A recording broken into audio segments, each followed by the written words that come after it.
All right, guys, welcome back to Chase and Range, the podcast.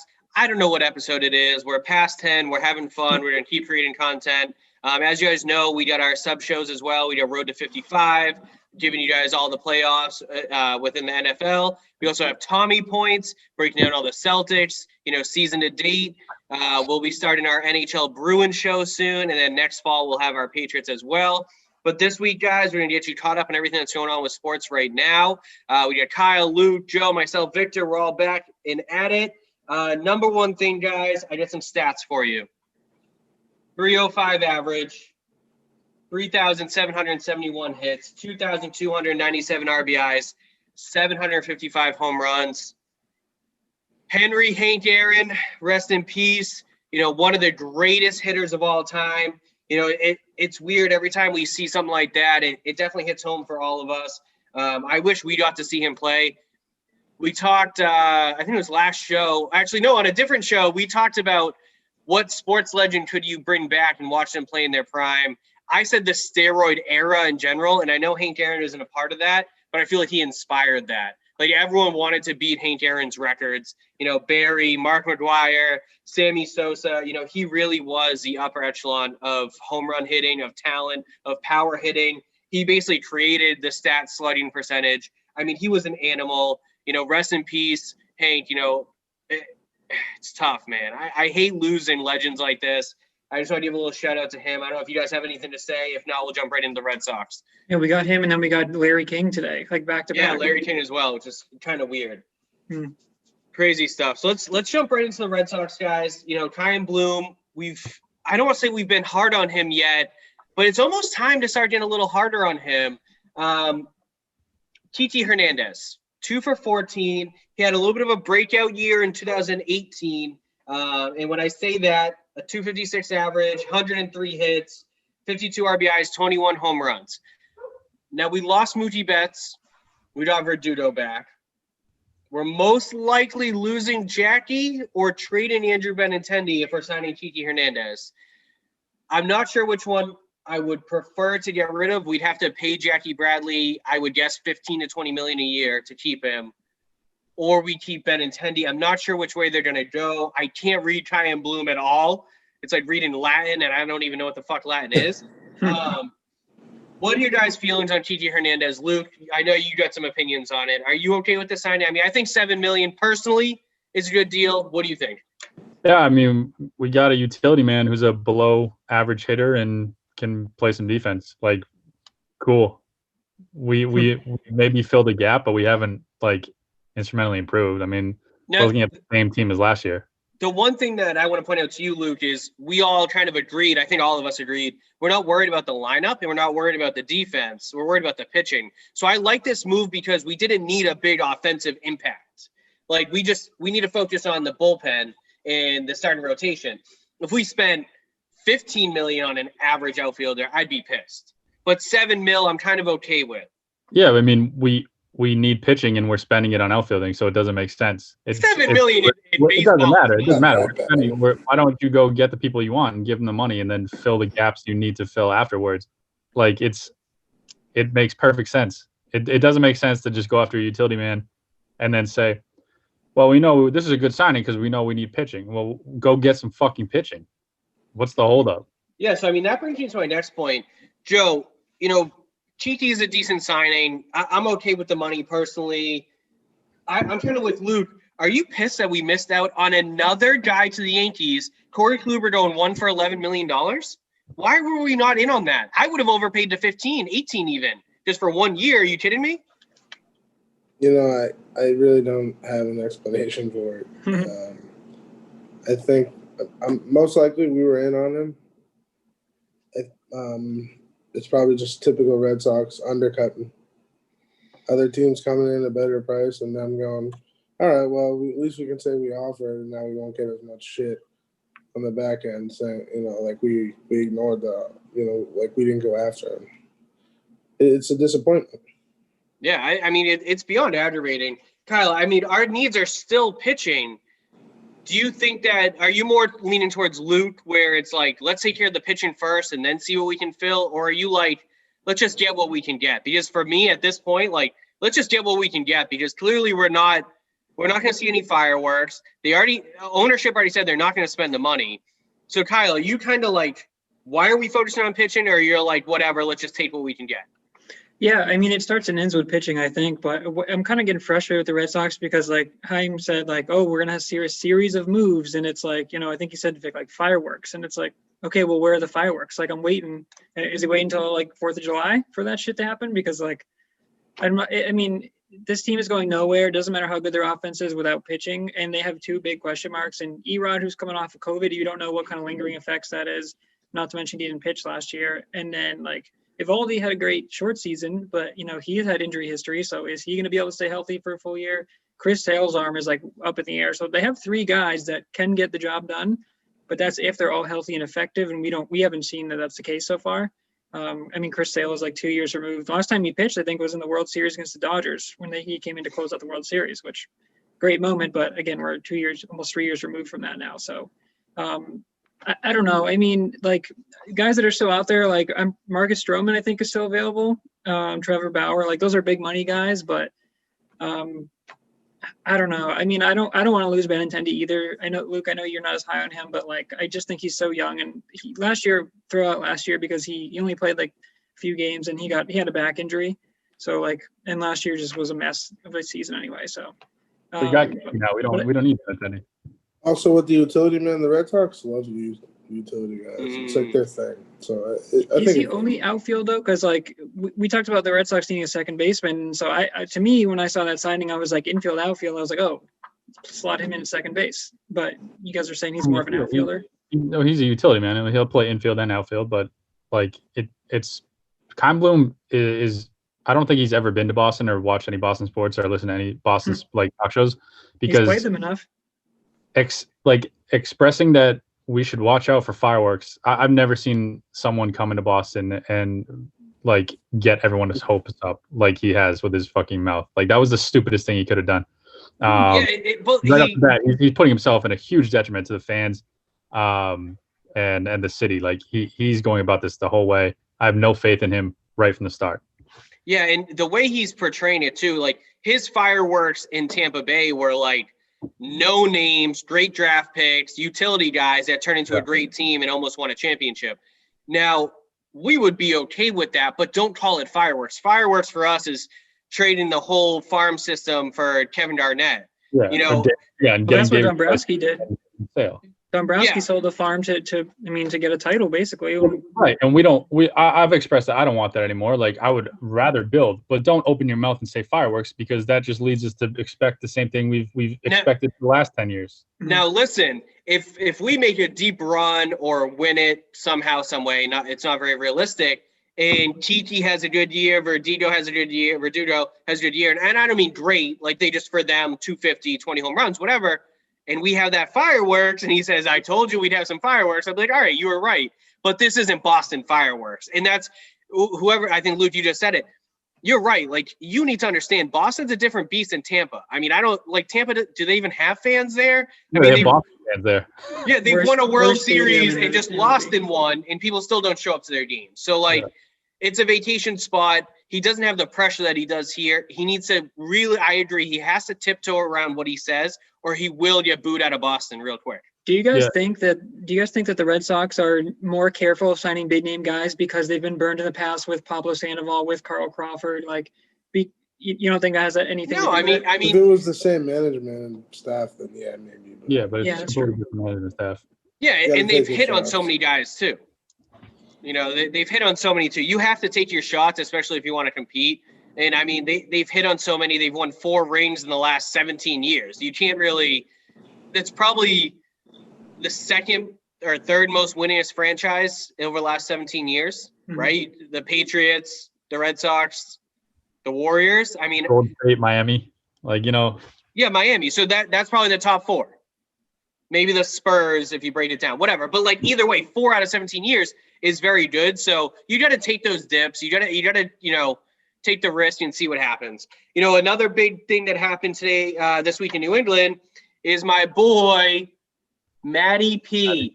God, the things I would do to see that again. come off that Super Bowl plane with that Roger Del Clown shirt and say, F you, Roger, you're a clown.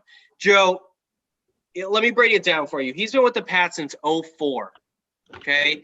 From 2012 to 2017 as the defensive coordinator, 1-1 in Super Bowls.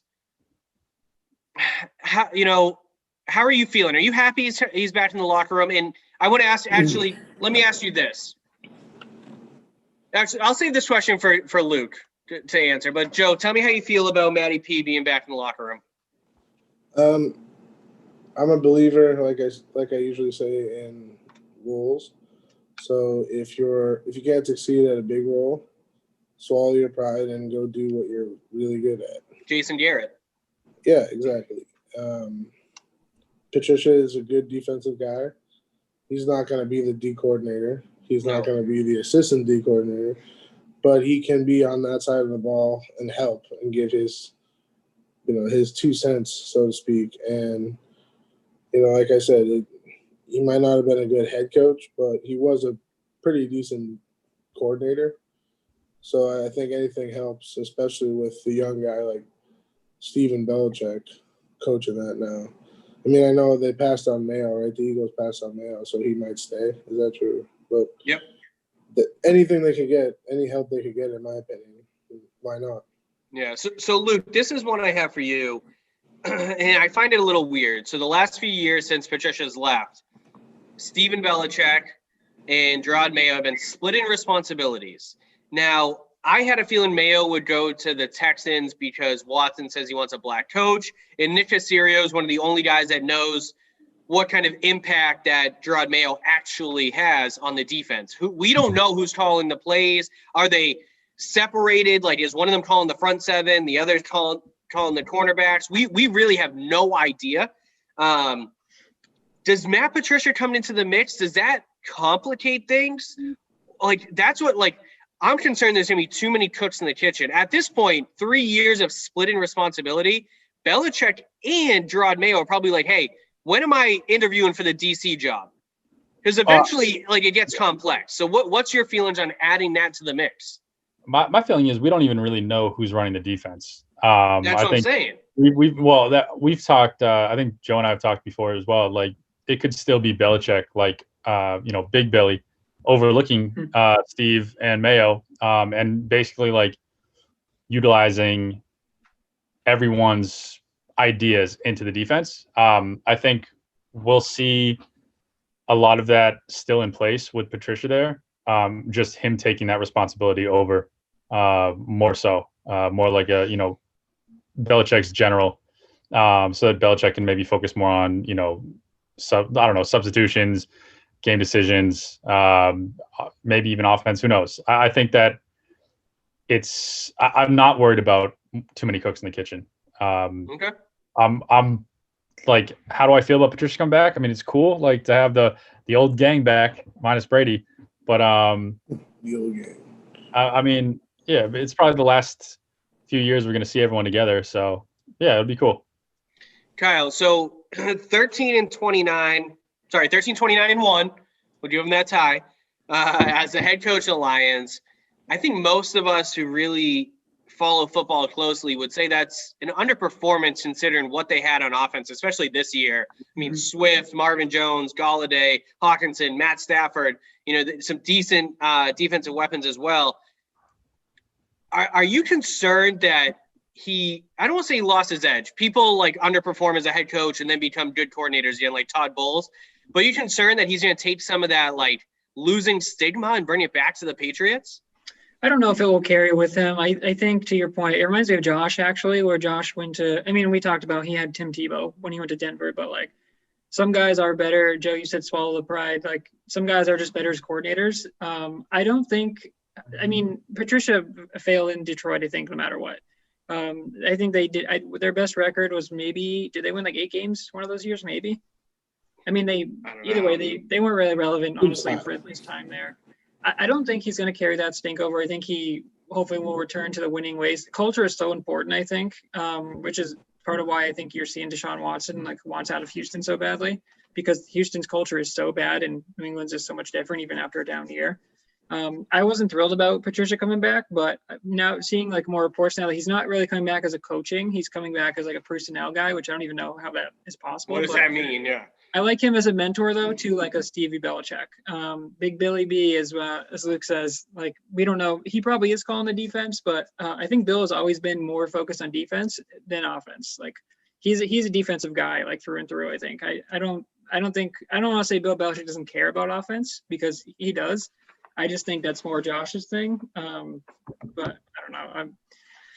The Patriots are like a sore subject for me right now because I'm a little frustrated with them. But I do like the move as Patricia being in there as a voice in the ear of like a Steve Belichick. But like you said, at some point, who wants to be second fiddle? Like if it's Mayo and Belichick, one of them is going to say, "I want a bigger opportunity," like a Brian Flores did basically when he went to Miami. I think we see that regardless of like who's in charge or whatever, like the defense still works. We obviously have a lot of loose ends on the defense or holes in the defense. Like our run game, run defense wasn't great. Our secondary, I mean, they performed pretty well. We have a lot of young pieces. We had some good signings with like Phillips. Obviously, a lot of our defense was missing because of COVID. So I think we'll be fine. To your point, Kyle, like, yeah, Patricia's going to be just like another mentor for whomever will take over the defense. Mm-hmm. I think we'll still see Mayo come back if he doesn't get a head coaching opportunity. Like he's pretty young as a assistant coach. I feel like he was just playing like 5 years ago. Yeah, I think it benefits him to come back and like continue to learn from Bill with Patricia back. Like he played under Patricia, I'm pretty sure. So like, yep. Don't forget the whole buy-in program over there. It's possible that Steven and Mayo and Gerard come together and talk with Bill and say, "Hey, if you both can be sort of civil about this and share equal opportunity, we have a chance to do something big here versus one person trying to fight for the job and the other one getting salty." If you can work together. Yeah, but eventually you have to do it at your bag. I want to point out one thing is I'm a huge look guy. Gerard Mayo looks like he would command a locker room. Mm-hmm. And that's ridiculous. No, I know, but I'm a look guy. Like when it comes to, like, you put that headset on, as I got my little headset.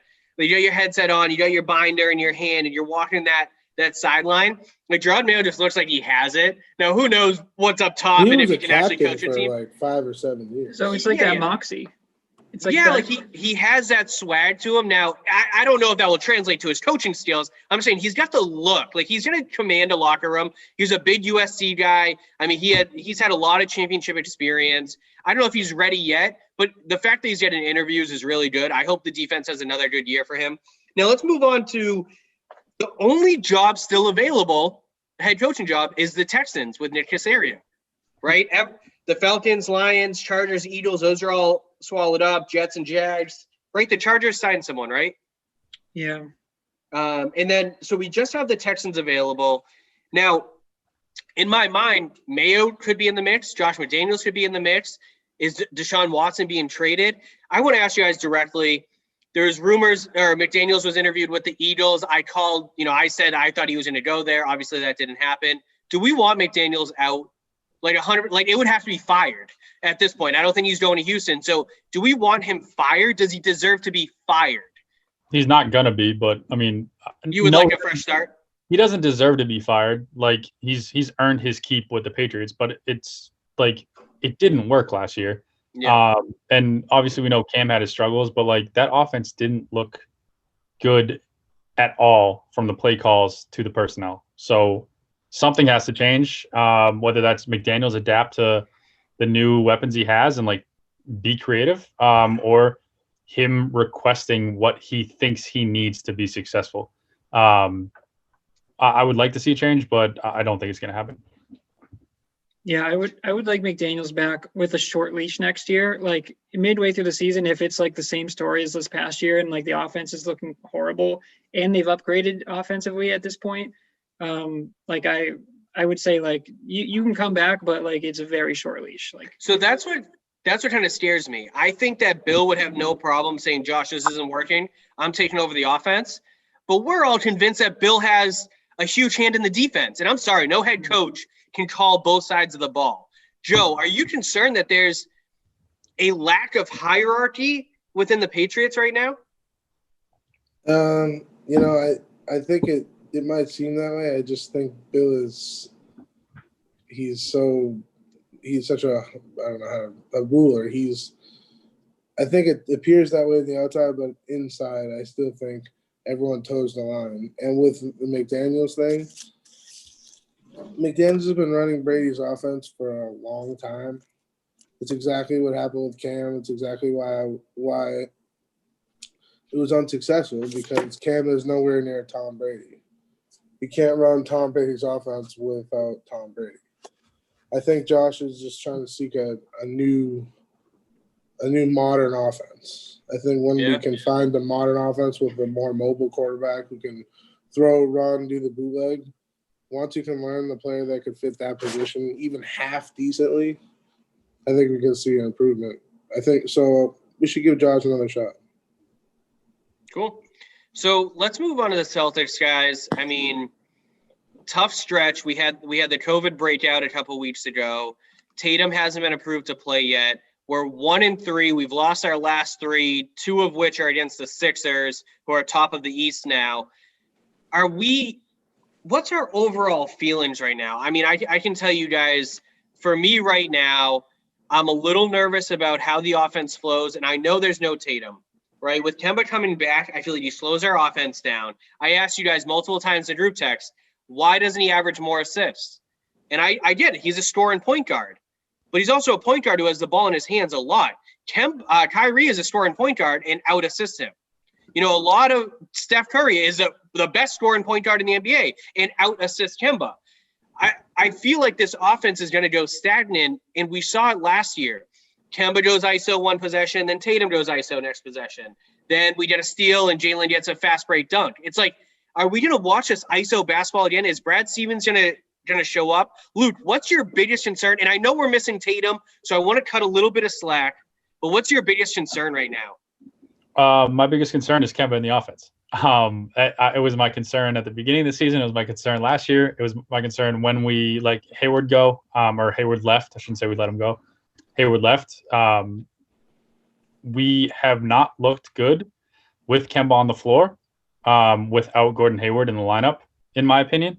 And what I mean by look good, I mean that we play a lot of ISO ball when Kemba, Jalen, and Tatum are on the floor together, and it's not successful long term. I think that what we struggle with Kemba on the floor is part of our shooting depth is not there. So maybe he could average 8 assists, but he doesn't have anyone to pass to on the perimeter that can knock down shots besides Tatum and Jalen. So you see that even more limited when Tatum's not there, because you just have Jalen, and Jalen's in the primary target. That's not the only way to get assists, though. I don't even when Kemba drives to the paint, you see he'll drive all the way through the lane, go under the basket, and then kick outside. How is he never seeing an alley-oop opportunity or a quick dump off? Marcus Smart sees them all the time. Kemba doesn't see it. Yeah, people are watching Kemba as he drives. You don't see the same rotation you do when Smart's on the floor driving than Kemba is. And I think so they don't watch Steph Curry or Kyrie or Dame Lillard, who all average more assists than him. That's why Kemba. I'm just saying what I see.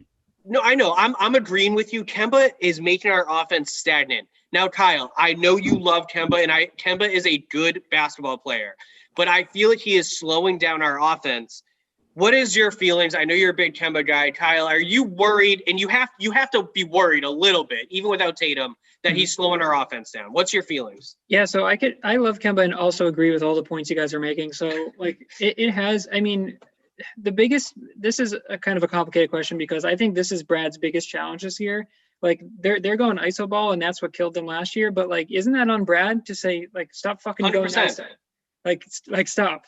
Kemba, it's tough because Kemba's a little flashy, with the crossovers and everything. So I wonder if the other players are kind of getting mesmerized by him.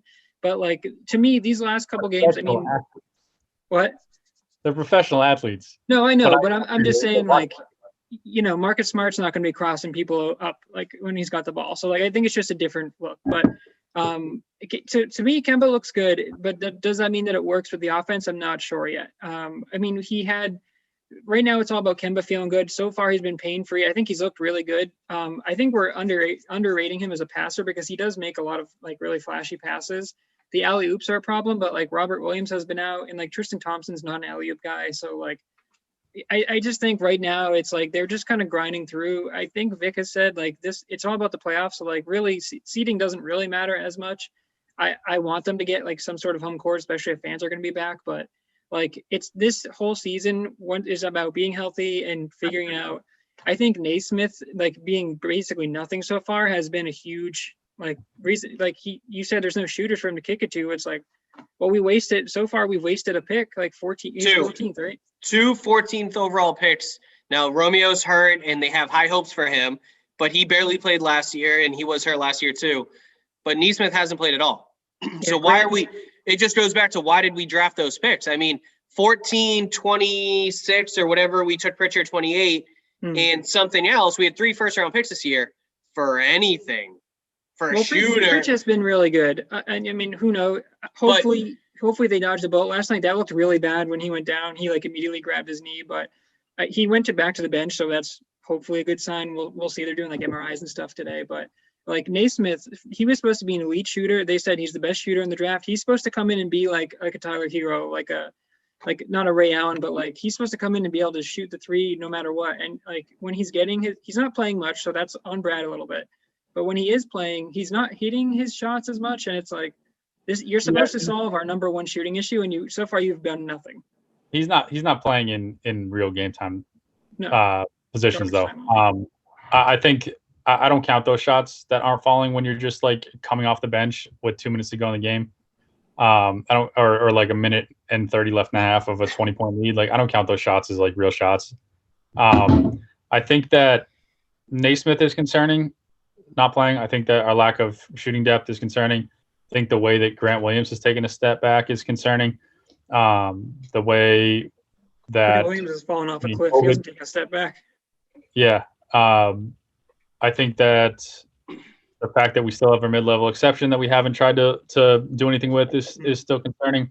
I think that even more so, like I agree, Kyle. Kemba has looked very good offensively, but as a whole, in my opinion, the offense doesn't feel the same as it did, and it's not as successful as it did before he came back. But I'm more concerned about how the team's playing defensively with him on the floor. I think that it's been a very big letdown. Part of that is due to Kemba being undersized in today's NBA, and like definitely like we'll take Kemba's like shooting and offensive ability over being a few inches short, right? Like we'll take that in today's NBA, but they have to play better team defense and have better rotations. So Luke, let me ask you this: would you trade Kemba Walker for a stretch 4 or a premier? I mean, like a legit big man. Yeah. And let Smart or Teague start the 1, depending however Brad does it. Yeah, absolutely. I mean, you can start Pritchard at the 1. We started rookies before. Like we started Rondo with Pierce, Garnett, and I'm just saying, like we have options at guard this year. We have depth at guard this year if you count Marcus Smart. So and Pritch being healthy. So yes, I would. The problem I have with that is where are we heading with that move? Are we going young? Are we going versatile? Or are we going, it's going to be a lateral move. I'm still chasing a championship. It's just filling a different need. We're seeing that Kemba is slowing down our offense. We've lost the whole defense turns into offense scheme with Kemba. I mean, Jeff Teague's hands are phenomenal. I had no idea how good he was defensively. He gets beat a little bit, but he strips everybody. And obviously Marcus does his thing. So I agree. When Kemba's on the floor, we lose that transition offense. And that scares me because we are not an ISO, or we shouldn't be an ISO offense. And Brad doesn't call enough plays. I mean, Brad/Bernie Sanders on the bench as we're getting blown out by the Knicks. I mean, that's just, it's not acceptable. I was talking to Robbie, the guy who likes to ask us questions. He said maybe we brought Kemba back early to showcase him, and that's a good point.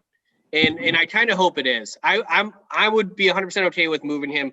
Joe, we only see a few dominant big men. I mean, Tristan Thompson wasn't coming here to average 20 and 15, but Jokic, Anthony Davis, Andre Drummond, we got back-to-backs, Joel Embiid.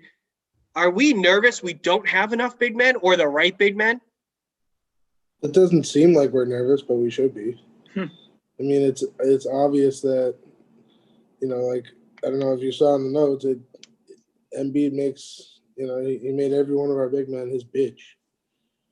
The huge numbers. I mean, without a big man, we're making Ben Simmons look like a superstar, right?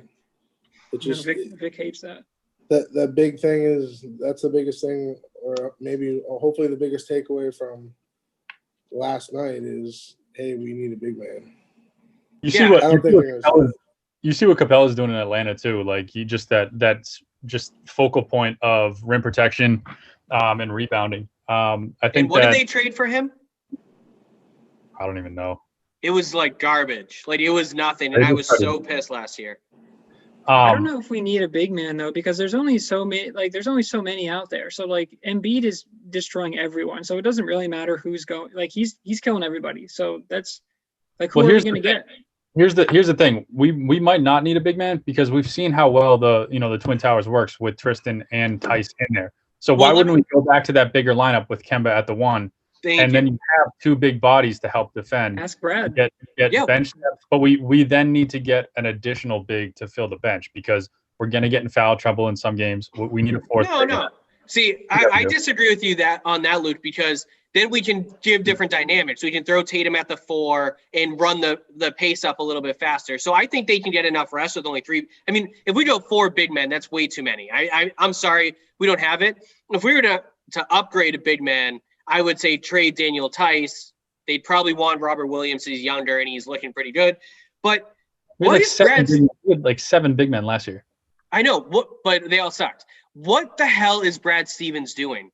You play the arguably, most likely, the biggest team in the NBA. They have a 6'9" point guard. You got Tobias Harris, 6'9", 6'10", Joel Embiid, 7'1", 7'2". Like, and you don't play the Twin Towers, or when you played it. Yeah, you played against the Knicks. Even Taco for a few minutes to just throw Embiid off or give him a different look. Like, I'm torn on that. I would like to see it just to find out, but I don't know. But I mean, even against the Knicks, RJ Barrett's a 6'7", 6'9" shooting guard. You got Julius Randle, Mitchell Robinson, and he goes away from the Twin Towers. Why? You did the Twin Towers for 7 games because Kemba's back. Soon. So you have a 6-foot point guard, like the second smallest point guard in the entire fucking league, and you're going to say no more Twin Towers because you have to start Marcus Smart? Why? Marcus Smart is the 6th man of the year if you let him come off the bench. Grant should not be starting ever. Like, either way, but he's just taking Tatum's spot. That's just him saying, Grant, you're only doing this for a couple games until Tatum's back. He is going back to the same lineup as last year, except Thompson over Tice. And I'm sorry, that is the biggest mistake, Brad Stevens.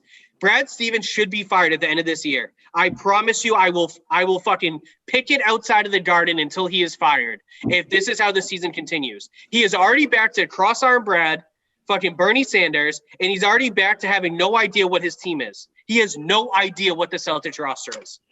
I'm down on Brad right now, but I think because there's so much time left, if he continues to improve, then I like if they get healthy and they go, and then it's all about the playoffs. I mean, like regular season is fine. Like if they're the 4 or the 5 seed, it doesn't matter. It's all about like Miami was like what, a 5 seed last year or a 4 seed, whatever. Mm-hmm. So like it's just all about for me staying healthy, figuring out the offense. But yeah, if we go iso ball and Brad, like you said, if Brad's gonna go cross arm Brad, I agree with you, Vic, 100%. Brad needs to go, but like I feel like Danny loves Brad so much. Like, are they really gonna let Brad go? You know, it seems like he's got like immunity here.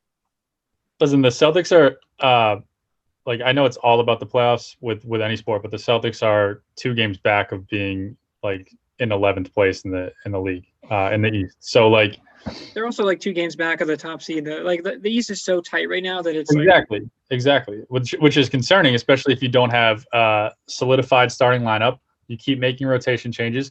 You're bringing back your point guard too early. You have COVID issues. You haven't got any like veteran depth on the bench.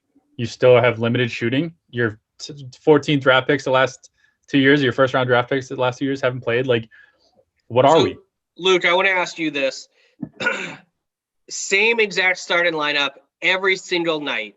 Minutes can fluctuate depending on matchups, of course, right? Like Tyson play less, Thompson, whatever. Who do you want in your starting five? Quickly, just rip it off. I mean, with Kemba back, it would be Kemba, Jalen. Yeah, full healthy roster. Yeah, Kemba, Jalen, Jason, Tice, Tristan, based on what we've seen this year. 100%. Kyle? I would say the same, except Tristan has taken a step back, in my opinion. So I don't know if Robert Williams is ready. I would love to have Robert starting, but I think you got to give the nod to Tristan. But I don't know. Tristan hasn't looked very good lately for me. So he hasn't looked good the last 2 games against like one of the top big men, and that was because was the only big out there. And he's not 7 feet. He's like, what, 6'9", 6'10"? Yeah, it's hard for me to judge this team. I mean, we can all agree the Knicks loss was probably the worst loss in like the last, statistically, like 30 years or some shit. Like the worst loss of the season in recent memory as well. But like the 2 Philly games, it's a measuring stick for sure, and they're obviously not ready. But like you said, they're missing Tatum. So like I think this team. See, what I want to see from Brad this year is progress. As long as you're building and you're making progress and you're not sticking to ISO, I'm okay with Brad. If Brad doesn't, if he's cross-armed, he's not. Progress time is over. Yeah, it's time to shit it off the pot. I mean, snap and they're not going to be a well-oiled machine like 15 games in. Especially, he has 2 top 20 players, and this is his third All-Star point guard. So, I mean, how much more do you need? You need to figure out what your team is, and if you can't, you need to move on. I'm sorry. Joe, who do you want in your starting 5? Kemba, Tristan, Jalen, Tatum, Tice. Yeah. The 2 bigs? Yeah, me too. I'm a big guy. I like big guys. So we're what? Almost 25. We're about 25% through the season. I want to get you guys top 5 power rankings right now. I'll give you mine. I went with 6 just because I have to give a little love to them. I have the Jazz at 6. I think they're going to fall off. They're a good winning team, but I think they're eventually going to fall off, so I can't give them as high as their record stands. I have the Nets at 5, and that's me over-projecting over their bad losses right now, but I think that's where they will be. I have the Celtics at 4, the Sixers at 3, Clippers at 2, Lakers at 1. Luke, who do you got 5 down? Similar. I got Nets at 5. I have Bucks at 4, Sixers 3. I have Lakers at 2, and I have Clips at 1, just based on how PG and the Claw have been playing as of late. Yeah, that team's getting better. Kyle? I'm surprised you had the Celtics in your top 5, considering like we're all kind of down on them right now. So I feel like I'm like one of the biggest homers, and I don't even have the Celtics in my top 5 here. So wow. I got the Suns at 5. The Warriors at 4. The Warriors I think can play with anybody. Like I think they're doing really good. Sixers showed a lot to me. I was calling them a fraud team last week. They proved me wrong so far. Clippers at 2 and Lakers at 1. Cool. Joe? Lakers, Clips, Nets, Bucks, Sixers. I have the Nets there just because I think they're going to figure it out with that talent. Yeah. It's only been, one game, full 2 game games. with them. 2 losses to the Cavs, but. So, yeah, of course, Kyle, you know. And Durant didn't play last night. We're playing the Cavs tomorrow. I think they're going to figure it out. And this, like you said, Kyle, the Sixers are surprising. I didn't think Embiid was going to – he's just playing really well. He's a monster. He is playing well. Well, we talked really quick. I'm sorry, Vic, before we go to the next one. Last year, I mean, they got swept by the Celtics, but Embiid went off every game. So, like, I wasn't surprised that he's been killing it. I'm just surprised at, like, how good they're doing, because they didn't really have any, like, legitimate good win. Arguably, the Celtics are the best team that they've beaten this year. And, you know, the officiating was bad, I think, in the first game, but last night's game was a lot. Look, they had 25 more free throws. Okay, that's a lot of free throws. Yeah, it's shot selection. It's not just the refs. They played terrible. I agree. I don't want to blame the entire game on the refs, but that was a factor. Last night was closer, but I mean, Embiid just bullied them, and they got bullied against the Knicks too, which was surprising to me because I don't know. No one tried on the Knicks. Tobias Harris is having a career year. Like Simmons has been basically a step back offensively. He's just accepting his role as whatever they need me to do. And then he stepped up. He stepped up, yeah, in the fourth, and then and like Embiid is obviously their focal point, and then they got 2 pure shooters to surround them. So like they're starting 5 this year. sorry, I didn't mean to cut you off. Luke. Ben Simmons this year has taken a step up for me. 12 points a game, 8.7 rebounds, 8.2 assists. He's really coming close to averaging like a triple double. So I think Ben Simmons has been impressive. Yeah, he's not trying to like. I think they were forcing him to be like more offensive. They're letting him be Ben Simmons and just play basketball, and it's working. But not 7 from 10 for 10 last night, whatever he was. Two. Yeah, I mean, Ben Simmons is probably a all defensive first team player. I mean, depending on what position they put him at, but he's a very good defender. He's a good passer. He obviously can rebound. I mean, he's very athletic. He's just not a great scorer. He's not a great shooter. Let's say that he's not a great shooter. I don't think he can shoot the 3 to save his life. Yeah. Yeah, I mean, we'll see what happens. I think the coaching change is going to be really good for him. I hope they hold on to him with a new coach, see what happens with Embiid. But let's move on to the NFL, guys. We got conference championships tomorrow. Let's just real quick, guys, again, we have Road to 55. We'll give you all the details, breakdowns, all of our analytics as to why we're taking our picks. But in this show, and Chasing Rangers, and give you our picks directly. Kyle, Bills at Chiefs, who's winning the game? The Bills, baby. It's their time. It's their time to shine. They got to take down Mahomes. Luke, Bills at Chiefs? I'm going Chiefs. Joseph? Chiefs. I don't even know why that line is 300. I think it should be bigger. I know. For me, too, I think it's going to be a 10-point win for the Chiefs. Bills are a good team. They'll be back next year. Another good story, kind of like the Browns, but not this year. Kyle, we got Bucs at Packers, Tom Brady, Aaron Rodgers, the matchup of a lifetime. Is Tom Brady taking down Aaron Rodgers? I feel bad. Aaron Rodgers finally gets a home game at Lambeau Field, and it's going to be his last home game at Lambeau Field for the NFC title game. So, Tom Brady, Brady magic, baby. Cool. Luke? I would love to see Brady get to the Super Bowl, but I'm taking Rodgers and the Packers. Cheeseheads, baby. Joe, show me that hat, big boy. Oh, and he's got the shirt on. Joe's on the Bucs. We know that much. I'm on Aaron Rodgers and the Packers. I got them winning the Super Bowl no matter who they play. Another big thing going on tonight, guys. Conor McGregor, he's back in the octagon. It's not for $100 million. Boxing Floyd Mayweather. It is a real fight against Poirier. Joe, give me some insight on this and tell me who you got winning it. I got McGregor winning. Maybe biased. I just like McGregor. I like that he has this new humble attitude. They're both virtually the same height, weight, age. McGregor has a 2-inch reach advantage. Both fought last year once. Both won. They're both knockout artists, jiu-jitsu artists.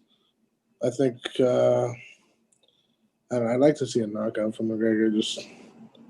Then I want to see him toy with Jake Paul a little bit for some fun. Yeah, I mean, I got McGregor winning this too, and I'll tell you only because I can never bet against the man. I love that he's humbled up, but I love that he's a humble assassin. I mean, he could kill 90% of the country in fucking one punch. So it's good to see him kind of change his attitude a little bit. But he's a good guy to root for. I don't know what it is. I just really like him. I really like his new persona. Luke, you got Conor winning this thing. Any reason why? I don't have Conor winning this thing.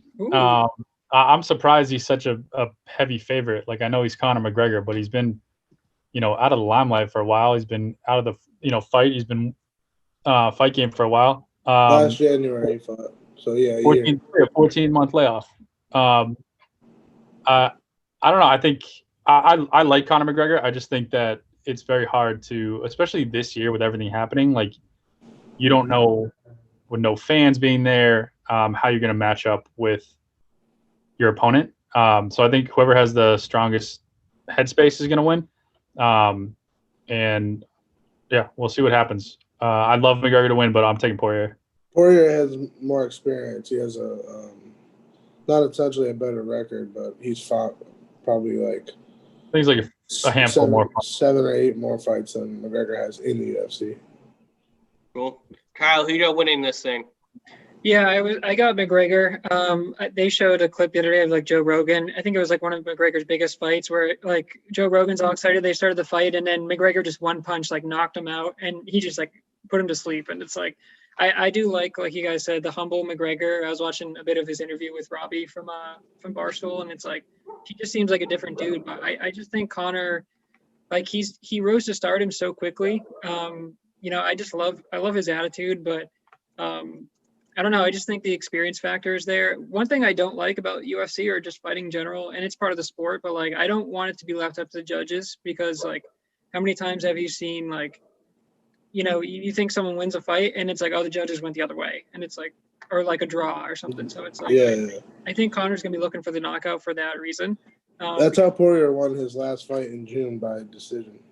Yeah, I don't like it to be McGregor won by knockout. because there's like 3 judges or something. I don't know. I'm not a big like huge UFC guy, so I don't want to speak like out of tongue there. But yeah, McGregor for me is gonna take it. Cool.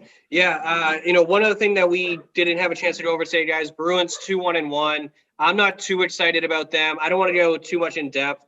But next week we're gonna start our Bruins talk show, so everyone can you know, hop on that. We'll give you guys as much details as possible next week with our Bruins talk show. Did you guys get a lock of the week for a bet? I got one for you guys. If you didn't, I got Dallas Mavericks, Houston Rockets tonight over 219.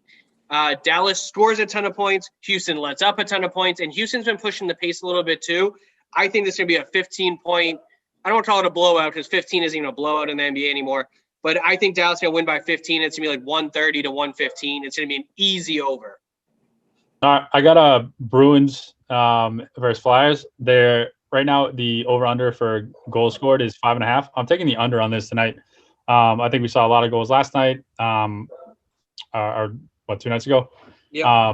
So I think that it's going to be more of a 2-1, 2-0 game. Cool. Yeah, for me, right now the Nuggets are favored 2.5 over the Suns tonight. I think there's some disrespect going at the Suns right there. Like, and I think the Suns came off a loss last night. An OT, yep. Yeah, the Suns will cover that. I think the Suns are going to win that game. Don't like that one. Joe? I'm with you, Kyle. I like Flyers over 5.5. Over. All right. Really? All right. Over what? 5.5. Yeah. Oh, wow. Cool. All right, guys. Well, that's going to wrap up Chasing Reigns episode something 11, 12. Not even sure. Who cares? Let's just keep making some videos for you guys. 12? I think it's 11. Whatever it is. Make sure you guys subscribe, like us on Facebook, Instagram, Twitter, whatever you can find us on. Share the videos. We appreciate y'all, and we'll catch you next week. Later, guys.